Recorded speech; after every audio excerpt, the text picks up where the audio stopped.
Olá pessoal, mais um vídeo, tudo bem? Obrigado, vamos que vamos seguindo aí. Pessoal, a gente agradece a Alecilda Tomás, a Marlene Silva, a Mari Macedo, a Aline Marques, a Vitória, a Simone Santana, a Amanda Brancalione e também a Cida Sena pelas sugestões aí e comentários no canal. Vamos que vamos, mais uma sugestão do internauta para a gente responder a prova de conhecimento específico do cargo de especialista em educação.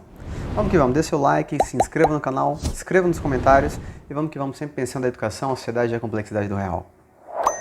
Pessoal, lembrando que isso aqui é uma resolução preliminar, é uma resolução pós-prova. Pessoal, verifiquem certinho no site da banca o gabarito definitivo quando for publicado um edital específico, tá bom? Isso aqui é só comentários a partir de resoluções aqui no canal. Vamos que vamos para ajudar o pessoal a diminuir um pouquinho a ansiedade. 15. A diretora de uma escola deste município informou em reunião aos familiares e docentes que a organização e o planejamento da educação básica, deixa eu colocar uma caneta aqui, azul.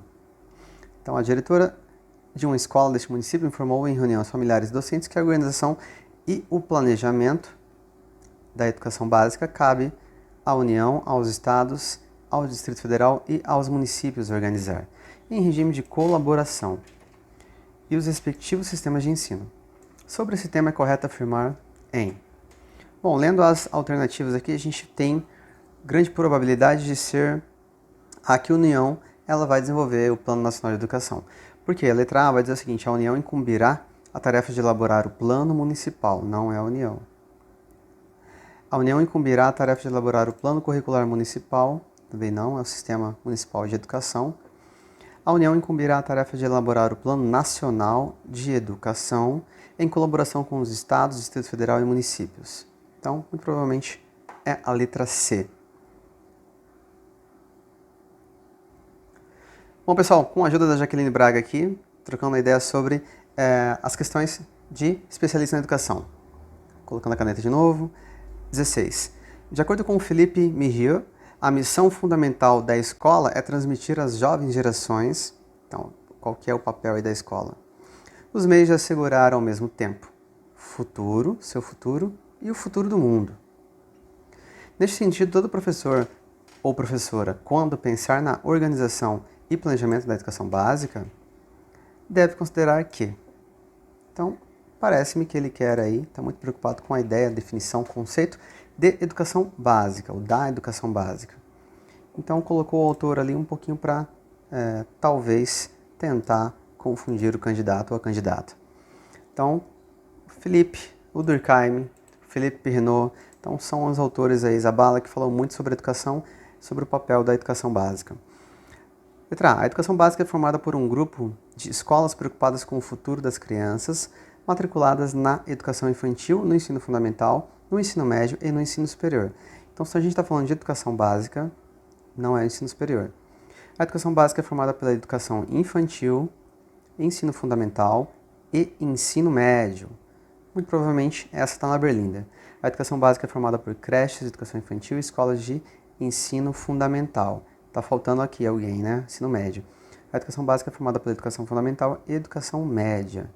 Não é assim que está a grafia, né? É o ensino médio. Está faltando a educação infantil aqui. Então essa também está errada. Então ficamos aí, a mais assertiva nesse caso, letra B. Pessoal, na década de 1930, grandes reformas educacionais foram feitas no Brasil. E, em paralelo, severas críticas à escola tradicional, então ela está falando de reforma educacional, e aí a crítica à escola tradicional, advinda do movimento dos pioneiros da escola nova, liderados por Anísio Teixeira.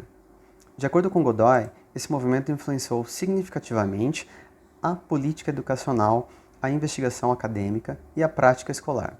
Então, influenciou muito as dimensões que trazem aí, desde a academia, a educação, a prática escolar, dando origem a uma tendência pedagógica cujos pressupostos apresentavam ideias opostas às da escola tradicional.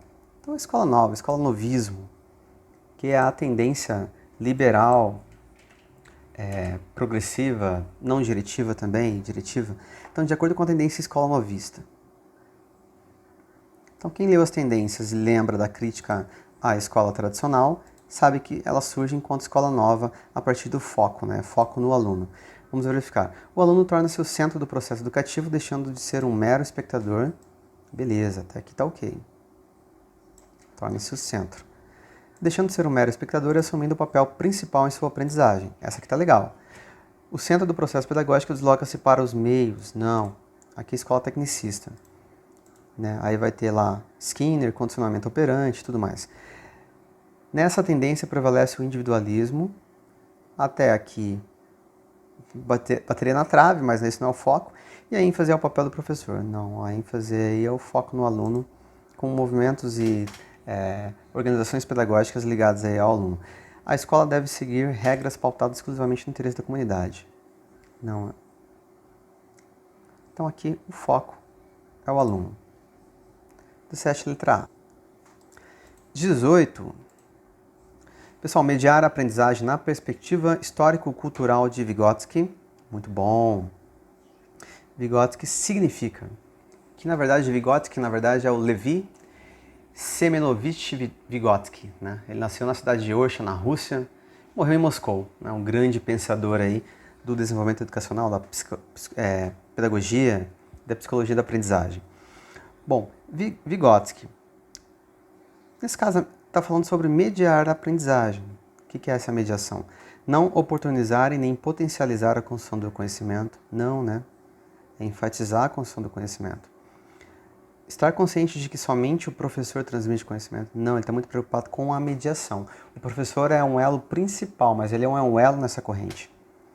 O professor, ele é um elo que vai transmitir. De certa forma, ele vai ser um intermediário. A interferência do professor por meio de uma pedagogia diretiva, autoritária e uma relação hierárquica e rigorosa entre os professores e alunos. Também não é nessa perspectiva que defende o Vygotsky. D. Compreender que o professor precisa atuar intencionalmente entre o objeto de conhecimento e o aluno, de forma a modificar, alterar, organizar, enfatizar, transformar os estímulos provenientes desse objeto a fim de que o estudante construa sua própria aprendizagem. Muito bom, isso aqui é a ideia de mediação. Então o professor ele fica ali entre o objeto de conhecimento e o aluno, desenvolvendo ali, enfatizando e potencializando os estímulos. Eu ficaria com essa, letra D, questão 18, letra D. 19. Em seu livro Alfa Letrar, a autora Magda Soares enfatiza que é importante alfabetizar. Então a autora aí desenvolve uma percepção, uma tomada de importância sobre a alfabetização, situando no texto a aprendizagem do sistema alfabético. Então, a importância central aqui é o texto. De que os alunos precisam apropriar-se para que se tornem capazes de ler e escrever textos, pois é indiscutível para a autora que o texto é o eixo central das atividades de letramento. Sobre o letramento é correto o que se afirma em aqui está o que ela quer. Ela não a autora, ela a questão. Então a questão ela fez um textinho, falou de uma autora, muito provavelmente várias pessoas não vão lembrar, então se não forem especialistas da educação ou pedagogos, podem passar batida em relação à autora, eu mesmo não vi na minha licenciatura, Magda Soares. Entretanto, o eixo da questão aqui é letramento. Na dúvida eu pergunto para Jaqueline Braga. Bom, vamos lá identificar aqui sobre o letramento. Letramento é um método criado para ensinar a alfabetização.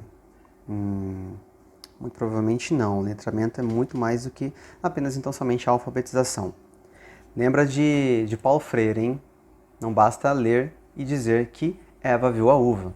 É preciso tentar entender quem que é a Eva, quem que é a uva, que contexto, qual posição geográfica que se planta a uva e tudo mais para ter um letramento. Letramento é o estado ou condição de quem não apenas sabe ler e escrever, mas cultiva e exerce as práticas sociais que usam a escrita. Legal, essa tá bonitinha essa, hein? Letramento é um método de alfabetização criado por Emília Ferreiro. Então aqui ela fecha o letramento como um método. Letramento foi criado em substituição às práticas de alfabetização. Em substituição, será que substitui o início da alfabetização? Então o mais correto seria desenvolver a ideia de que letramento está ligado às práticas sociais de entendimento do mundo a partir da leitura escrita. Letramento é o estado de condição de quem não apenas sabe ler e escrever, mas cultiva e exerce as práticas sociais. Eu ficaria com a letra B. Pessoal, e também é o contrário do que diz aqui a Emília Ferreiro, porque a Emília Ferreiro ela vai dizer que o letramento ele passa por etapas, né, no qual a criança ela tem avanços e retrocessos, avanços e recuos, e está muito focado na figura da criança, embora ela não desmereça ou não deixe de lado a interação social. Mas ela está muito preocupada aí como Piaget, né, nas etapas, é um método de lei piagetiano. Então é a letra B mesmo. Pessoal, questão 20. Libânio, um importante autor aí da pedagogia, afirma que a pedagogia, sendo ciência de e para a educação, estuda a educação, a instrução e o ensino. Então são três dimensões aí ligadas à educação. Nesse sentido, é correto afirmar que o processo de ensino. Então, Libânio vai dizer que a pedagogia, sendo ciência da e para a educação. E aí no processo de ensino, o que é isso? É uma atividade conjunta de professores e alunos, organizado sob a direção do professor ou da professora, com a finalidade de prover as condições e meios pelos quais os alunos aprendem de forma passiva os conhecimentos e valores da escola. É só isso? Só conhecer o valor da escola que você tem que aprender? Esse é o papel do ensino? Muito provavelmente não. É uma atividade restrita aos professores? Como é que você aprende? Como é que você passa adiante, transmite, divulga e faz o desenvolvimento da educação? Então não precisaria ter escola, só professores organizados. Organizado ainda pela direção escolar? Não. É uma atividade conjunta de professores e alunos. Até aí, ok. Onde a didática não interfere na formação e identidade do pedagogo. Como que a didática não vai interferir se todo o currículo e a cultura organizacional da escola vai interferir? Então aqui não, aqui não. Então temos a letra D. É uma atividade conjunta de professores e alunos organizados sob a direção do professor, com a finalidade de prover as condições e meios pelos quais os alunos aprendem ativamente conhecimentos, habilidades e atitudes. Então, aprendem sobre o meio, aprendem sobre o trabalho, aprendem sobre cidadania. Esse é o papel aí do ensino. Muito bem. Então, questão 20, letra D. 21. Cláudia Rosa, diretora de uma escola municipal dessa cidade, explicou para as professoras na primeira reunião deste ano letivo que, dentre os muitos documentos para o bom funcionamento da escola, existe um que pode ser compreendido como um documento que orienta os docentes no planejamento específico de sua disciplina. Opa, documento que orienta os docentes no planejamento específico de sua disciplina. Até aqui pode ser plano de aula, pode ser plano de estudo, plano de ensino, de modo a concretizar a política educacional da instituição. Política educacional da instituição, começou a abrir.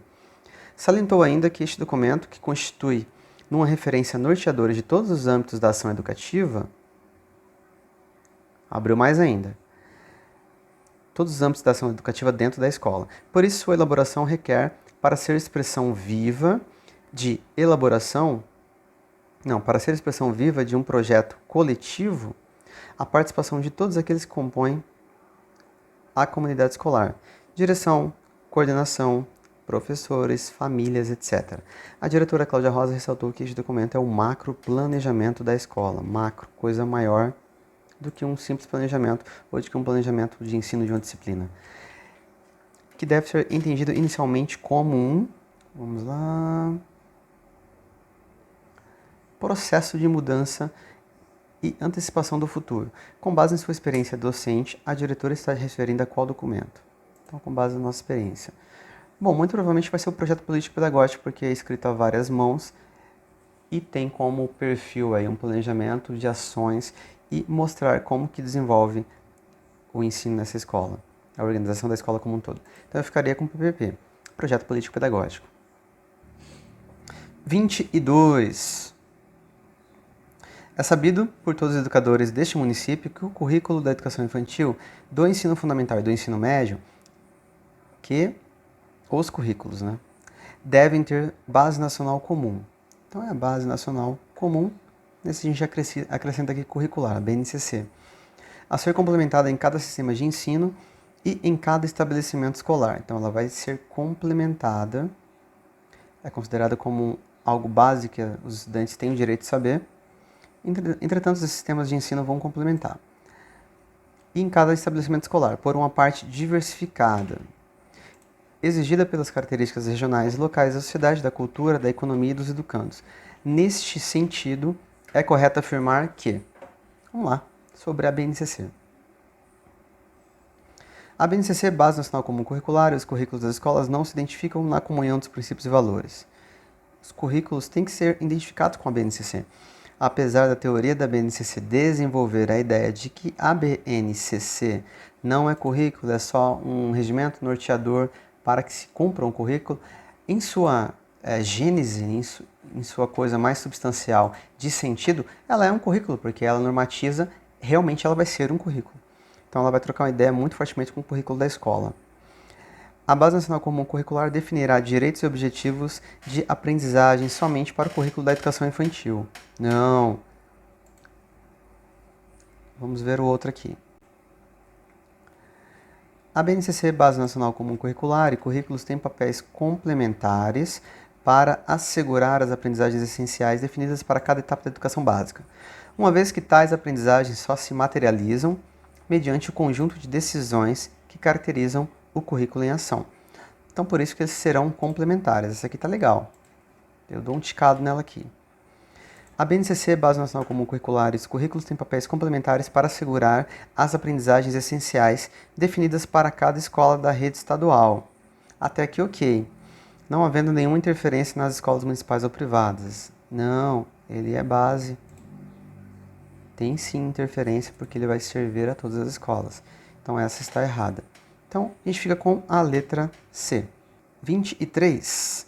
Consoante a teoria histórico-cultural de Vygotsky, ó, o russo de novo, assinale a afirmativa correta. Essa teoria está intimamente ligada ao fato de o homem ser exclusivamente histórico, o homem, né, o ser humano, a gente coloca aqui o homem e a mulher, e desenvolver-se por meio de estágios de desenvolvimento como pré-operatório, sensório e motor. Eu acho que ele está falando aqui de Piaget, né? Então não é Vygotsky. Essa teoria está intimamente ligada ao fato de que as crianças só se desenvolvem por meio de uma prática pedagógica pautada no método de Piaget. Legal, a gente está falando de um autor, ele vem e fala sobre outro, que não é.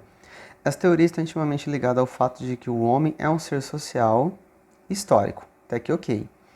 Mas ressalta que, para o desenvolvimento das crianças, a interação social é um risco para a aprendizagem. O quê? Vygotsky é o cara da interação social. Que não. Essa teoria está intimamente ligada ao fato de o homem ser social histórico e, ao mesmo tempo, de ser produto e produtor de sua história e de sua cultura pela e na interação social, que é o socioconstrutivismo. O meio é importante. Se o meio é importante para o desenvolvimento da aprendizagem das crianças, dos jovens, dos estudantes como um todo. Então, letra D. Bom, até agora as questões estão ok, né, pessoal? Aqui poderia dificultar bastante se ele incorporasse aí teoria de Ausubel, teoria de Vallon, outros autores, mas até aqui ele está olhando um por vez, acrescentando, é claro, alguns indicativos de outros autores, e a gente consegue perceber fazendo a leitura um tanto quanto atenta, mas poderia estar mais difícil. Até agora está ok. Deixa eu adicionar a caneta, pessoal, 24. De acordo com Bassic e Morin, tem aquele livro lá sobre as metodologias ativas. Essa metodologia está relacionada com a realização de práticas pedagógicas para envolver os alunos, colocando-o no centro do processo, engajá-los em atividades práticas nas quais eles sejam os protagonistas de sua aprendizagem, assinala a alternativa que está relacionada a essa ideia. Nossa, eu já respondi só falando sobre o livro. Então verifique um livro amarelinho dos dois autores. Muito bacana o livro. É importante que eles vão trazer sugestões a partir de artigos sobre o uso dessas metodologias. Nesse caso aqui, colocando o aluno no centro do processo, ó, os alunos. É um pouco essa escola novista de novo, né? Eu falei que essa tendência liberal renovada está voltando. Atividades práticas nas quais eles sejam protagonistas. Então, relacionada com a ideia de metodologia didática, não. Metodologias ativas, sim. Metodologias docentes, não. Sistêmica, não. Então, deixa eu arrumar minha caneta que eu acabei escrevendo errado aqui. Então, metodologias ativas, está correto. 25. Maria Cecília e Dolores são professoras do primeiro ano do ensino fundamental. As professoras muito estudiosas, todas o são, né, sobretudo aqui do canal, reconhecem que os processos de alfabetização e letramento ressaltam duas dimensões importantes relacionadas ao aprendizado da escrita. Então, ó, tá falando sobre alfabetização e letramento. Nesse sentido, elas sabem que as práticas pedagógicas relacionadas às práticas de alfabetização e letramento precisam considerar o quê? Então, para que isso ocorra, a gente precisa considerar o quê? Atividades por meio de diversos tipos de textos como ponto de partida para o processo de alfabetização e letramento. Tá legal essa. Que toda criança deve dominar a escrita e a leitura antes de ingressar no primeiro ano do ensino fundamental. Não, se ela tem até o terceiro aninho, né? Segundo aí alguns orientadores e legislação e Plano Nacional de Educação e tudo mais, para ela desenvolver por meio do letramento. Então essa não. Que as crianças possam usar vários tipos de textos retirados dos livros e jornais, disputando entre elas para que, por meio da competitividade, aprendam a escrever. Ô louco, as crianças vão disputar no tapa aí os textos e o aprendizado da leitura. Essa aqui não. Não assinalem essa. Pessoal, essa aqui ficou até ser engraçado, né?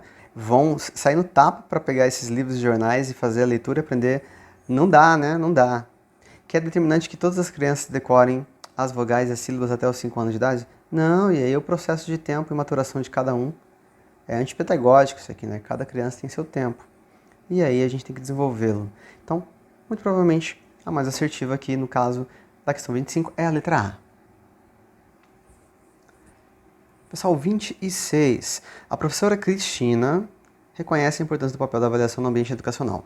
Ela acredita num processo de avaliação da aprendizagem que possibilite conhecer o aluno, o que o aluno já sabe, mas, sobretudo, que possa acompanhar os avanços e necessidades do estudante. Para a professora Cristina, essa forma de avaliar todo o percurso do estudante é orientadora, pois orienta tanto o estudo do aluno como todo o planejamento docente. Então, o início vai verificar o que ele já sabe, orientando o planejamento docente. Então, aqui vai ser a diagnóstica, diagnosticar no caso, e durante o processo, a avaliação formativa. Assinale a alternativa que corresponde aos tipos de avaliação da aprendizagem praticados pela professora Cristina. Então, o que tem como avaliação diagnóstica e formativa? Letra C. Vamos que vamos. 27, pessoal. De acordo com o Basic, é possível convergência de dois modelos de aprendizagem. Muito provavelmente ela fez aí outra participação em um artigo no livro sobre metodologias. O modelo presencial, em que o processo ocorre em salas de aula, então, ó, sobre os dois modelos. Modelo presencial, como vem sendo realizado há tempos, e o modelo online, que se utiliza de tecnologias digitais para promover o ensino. Assim, pode-se considerar que esses dois ambientes de aprendizagem em sala de aula e o espaço virtual tornam-se gradativamente complementares. De acordo com o pensamento de Lilian Basic, essa definição refere-se... Bom, essa aqui está tranquila, né? Vai ser ensino híbrido. Muito bem. Bom, continuando, pessoal, a gente está avançando nas legislações específicas, tá? Para o cargo, aqui nesse caso, de especialista em educação. Pessoal, número 33. Tô cansado já, imagino quem fez a prova, essa prova aqui, né? Bastante leitura, ela não está muito difícil, mas é cansativa. Já estou cansado, imagino vocês no momento lá, que já fizeram a parte de informática, a parte de português. Vamos que vamos. Tomando como mote as orientações curriculares da Rede Municipal de Ensino de Três Lagoas, que é aquelas orientações, inclusive eu fiz um mapinha conceitual, pelo mapa conceitual a gente conseguiu responder ao que caiu sobre a legislação lá na prova de séries iniciais. Então, orientações curriculares da Rede Municipal de Ensino de Três Lagoas, identidade de direitos de aprendizagem. É correto o que se afirma em. Então, ele quer o correto. Desconsidera-se a realidade escolar e enfatiza uma educação pautada apenas nos aspectos sociais. Desconsidera-se a realidade? Não, né? Esse documento ele vai comentar muito fortemente sobre a realidade, quantas escolas, quantos CEINF, quantas de educação especial, o que se faz sobre a educação inclusiva, sobre a modalidade da EJA. Então, ele tem que considerar. Desconsidera as particularidades da cultura escolar? Não, né? O documento ele está aí para dialogar mesmo sobre essas particularidades da cultura local da cidade, do município, no caso aqui de Três Lagoas. Então, quem é da cidade de Três Lagoas vai se reconhecer no texto, uma vez que está falando, olha, que é assim, assim, assado. Assim funciona assim a Secretaria Municipal de Ensino. C. Um dos principais é a cultura, em que se considera a perspectiva histórico-cultural, as particularidades da cultura escolar, o diálogo com os elementos culturais presentes em nossa sociedade e o reconhecimento dos diferentes sujeitos presentes no espaço escolar como sujeitos produtores de cultura. Então essa aqui tá legal, se não acharmos nenhum erro, tá na berlinda. Bom, o único princípio é o da diversidade, que está presente. O único é o da diversidade? Estranho. Mas vamos continuar a leitura. Está presente em cada instituição de ensino e no conjunto delas, que forma a educação pública municipal e se constitui em uma riqueza que, por caminhos diversos, deve instigar o conhecimento de forma excludente. E não, né? Excludente e de forma individualizada. O conhecimento é cultural, social e o conhecimento não pode ser excludente. Então aqui a gente fica com a letra C, pessoal. Princípios é a cultura, né, que vai reger aí a perspectiva da educação na cidade. Pessoal, conferindo a 33, sobre orientações curriculares da Rede Municipal de Três Lagoas, a gente pode verificar lá. Vou abrir o documento aqui, rapidamente. Na página 8, é esta. Tem ali os princípios que norteiam a diversidade, a cultura, o ensino e a aprendizagem, são os 3 princípios. E aí ele vai elencar, vou colocar de roxo aqui, de rosa, que ele fala sobre esse princípio, que é a cultura, o terceiro princípio. Então devem considerar, né, a cultura. Terceiro princípio, a partir da perspectiva teórica adotada pela REM, qual seja, histórico-cultural. Reflexões tecidas em torno das orientações curriculares não poderiam deixar de desconsiderar as particularidades da cultura escolar, o diálogo com os elementos culturais presentes em nossa sociedade e o reconhecimento dos diferentes sujeitos presentes no espaço escolar como sujeitos produtores de cultura. E mais algumas coisinhas.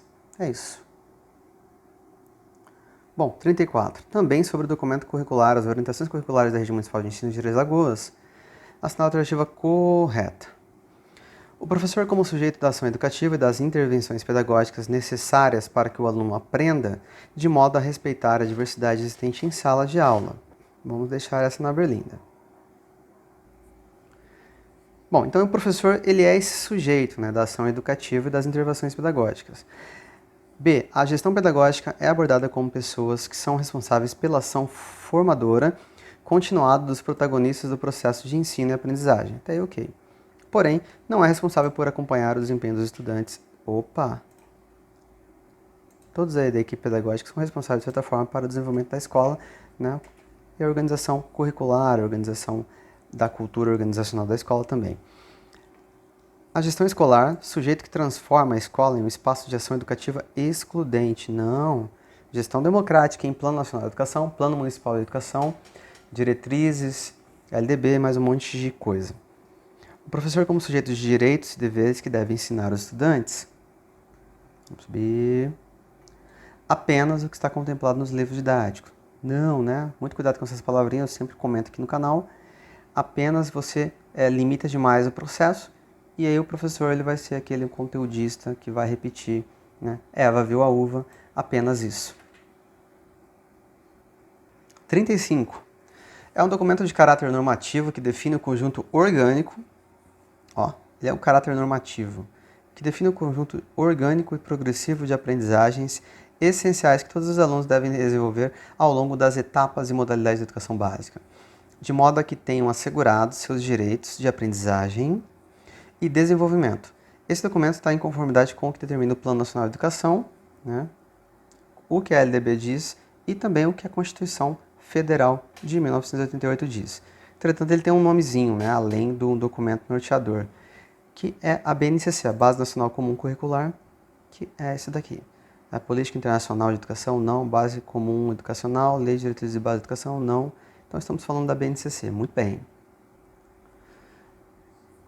Questão número 36, legal, Constituição Federal de 1988. A gente tem vários vídeos no canal que tratam também sobre a Constituição, porque as pessoas esquecem um pouquinho, só estudam LDB. Bom, de acordo com o que preconiza, né, a Constituição, o dever do Estado com a educação será efetivado mediante a garantia de Ó, a garantia, lembra lá os artigos que falam sobre a garantia da educação. 208, 206 sobre os princípios. Educação básica obrigatória e gratuita dos 6 aos 17 anos de idade, assegurada inclusive sua oferta gratuita para todos os que a ela não tiverem acesso na idade própria. Tá bonitinha essa, hein? Deixa na berlinda aí. O problema é que estamos essa idade aqui, essa idade está errada. Bom, muito cuidado com a idade, tá, pessoal? Aqui não é 6. Educação básica obrigatória e gratuita dos 3 anos aos 16. Também não. Educação básica obrigatória e gratuita dos 5 aos 16. Durante algum tempo, talvez essa idade de 5 foi correta, mas não é 5, é 5, nem também são 16. Educação obrigatória e gratuita dos 4 aos 17 anos de idade, assegurada inclusive sua oferta gratuita para todos os que a ela não tiveram acesso em idade própria. Então, letra D, quer verificar? Bom, vamos abrir a Constituição rapidinho aqui. Nossa, eu tirar os riscos na tela. A gente tem aqui a Constituição. No artigo 208, ele vai dizer sobre isso. O dever do Estado com a educação será efetivado mediante 4 aos 17 anos. E garantia de oferta gratuita aos que a ela não tiveram acesso na idade própria. Muito bem. Constituição Federal de 1988, em seu artigo 208. Então, letra D. Bom, pessoal, 37. Consoante estabelece o Estatuto da Criança e do Adolescente em seu artigo 54, o ECA. Então, vamos falar sobre o ECA. É dever do Estado assegurar à criança e ao adolescente. Então, esse artigo 54 do ECA tem vários incisos lá que ressaltam aí os deveres assegurados à criança e adolescente. Bom, atendimento em creche pré-escola às crianças de 0 a 6 anos de idade. Isso estava lá, mas aí mudou. Quem tem o livrinho antigo, tem um livrinho antigo do ECA que está com a idade diferente. Então, não é essa daqui. Ensino fundamental não obrigatório e gratuito, inclusive para os que, se não obrigatório, vai ser gratuito, por quê? Então, o texto está com um problemaço aqui, né? Inclusive para os que a ele não tiveram acesso à idade própria. É uma confusão esse texto. C. Atendimento no ensino fundamental através de programas suplementares de material didático escolar. Até aqui está ok. Transporte, alimentação e moradia somente para crianças de até 7 anos de idade. Então ele colocou aqui uma condição, né? Então a situação causal e uma idade específica. Também não é o que apresenta o texto do artigo 54. Esse artigo, no seu inciso 3º, ele vai dizer sobre a inclusão. Atendimento educacional especializado aos portadores de deficiência, preferencialmente na rede regular de ensino. Muito bem, tem isso na LDB.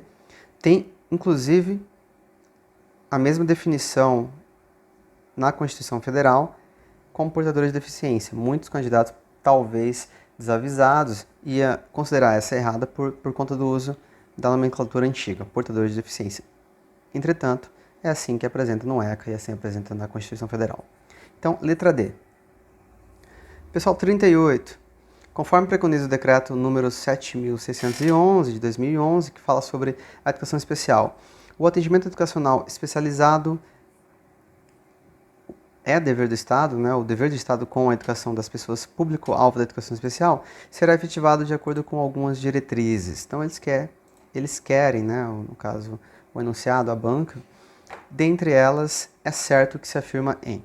Então, vamos verificar aí o artigo 1º da Lei 7.611, que discorre sobre isso. Exclusão do sistema educacional geral sobre a alegação de deficiência. Não é para excluir, é para incluir, não segregar, não separar.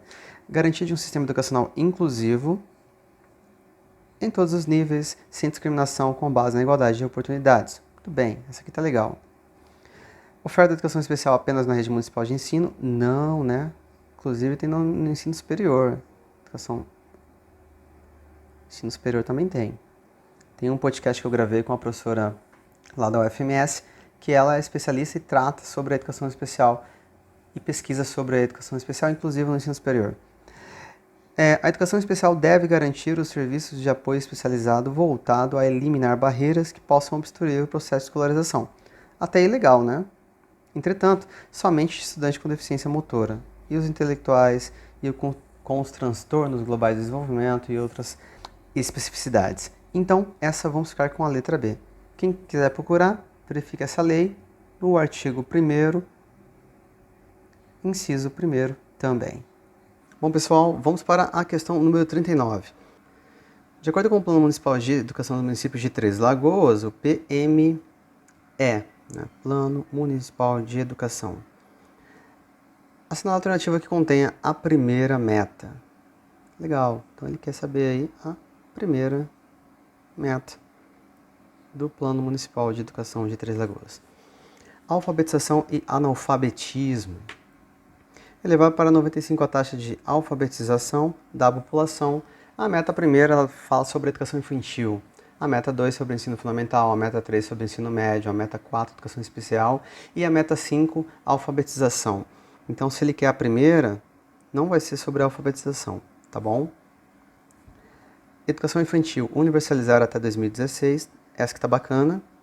A educação infantil na pré-escola para as crianças de 4 a 5 anos. Então, a primeira meta sobre a educação infantil é para crianças de 4 a 5 anos de idade e ampliar a oferta da educação infantil em creches de forma a atender progressivamente 70% das crianças de até 3 anos até o final da vigência desse Plano Municipal de Educação.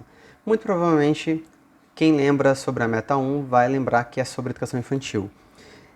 Vamos deixar essa na berlinda. Educação especial, na perspectiva inclusiva, é meta 4, então não é. Alfabetizar com aprendizagem adequada todas as crianças, no máximo até o final. Alfabetização até o final do 3º ano, geralmente é uma meta do plano estadual e também é um plano nacional de educação. Só que ela é meta 5, essa daqui é meta 5, não a primeira. E ele quer a primeira. Então, pessoal, por eliminação a gente conseguiria fazer, mas entretanto, o que causa dúvida nos candidatos é esse item aqui, ó. Olha, a maioria dos planos, Plano Nacional de Educação, planos estaduais, M não, né? P. Planos estaduais de educação vão ter uma meta um pouco mais próxima, um pouco mais real. Então, aí entre 50%, entre 60%, em relação à universalização da educação infantil. Entretanto, como o município de Três Lagoas ele já tinha conseguido atender 50%, ele estipulou no seu plano a meta de 70%. Isso está correto. Tá? Então, a letra B está correta. Vamos lá para a última. Questão 40. No Plano Municipal de Educação, ainda sobre o Plano Municipal de Educação da cidade de Três Lagoas, constam as metas e estratégias com as quais o poder público responderá às demandas educacionais no decênio de 2015 a 2025. A meta 9 refere-se à alfabetização e analfabetismo pretende. Então vamos pensar um pouquinho sobre o que diz a meta 9, que era sobre alfabetização e analfabetismo, que é levar a taxa de alfabetização na população de 15 anos e tudo mais, e reduzir o analfabeto funcional. Então, pretende acompanhar continuamente o acesso e permanência nas escolas dos segmentos populacionais considerados em parceria com as áreas competentes, identificando motivos de absenteísmo, apoio à aprendizagem e à conclusão dos estudos. Meio confuso, é assim. Elevar a escolaridade média da população, de 18 a 29 anos, de modo a alcançar no mínimo 12 anos de estudo até o último ano de vigência desse Plano Municipal de Educação, para populações do campo e dos 25% mais pobres e igualar a escolaridade média de negros e não negros. Bom, implantar nas unidades escolares da rede pública programa que valorize o conforto, a segurança e o bem-estar nos espaços escolares, com arborização, iluminação, climatização, acessibilidade, manutenção dos prédios e mobiliários suficientes e adequados. Elevar para 95 a taxa de alfabetização da população de 15 anos. Elevar a taxa de alfabetização para a população de 15 anos de idade ou mais até 2020. Até o final do Plano Municipal de Educação, erradicar o analfabetismo absoluto e reduzir em 50% a taxa de analfabetos funcionais. Bom, isso aqui é o que diz a meta 9. Então, a meta 9 é a letra D. Isso aqui é a estratégia essa outra não está falando sobre isso, a meta, e nem a letra A também. Então, essa questão é a letra D. Bom, pessoal, valeu, né? A prova estava adequada, estava boa, estava de acordo com o conteúdo programático. É cansativo porque sempre fazer uma avaliação, que é um exame, uma prova para concurso, sempre é difícil, sempre é cansativo.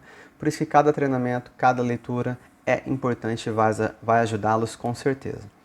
Para você que não fez essa prova, esse certame, acompanhe como estudo. A banca FAPEC ela é muito recorrente nos concursos municipais, nos concursos estaduais da região. E é sempre um bom treino para verificar o nosso conhecimento, tá bom? Um forte abraço, agradeço aí fortemente as pessoas que mandam as sugestões no canal. Agradecendo a Jaqueline Braga pelas contribuições aqui sobre os conteúdos das questões. E a gente vai sempre pensando a sociedade, a educação e a complexidade do real. Valeu, pessoal. Um forte abraço. Tamo junto.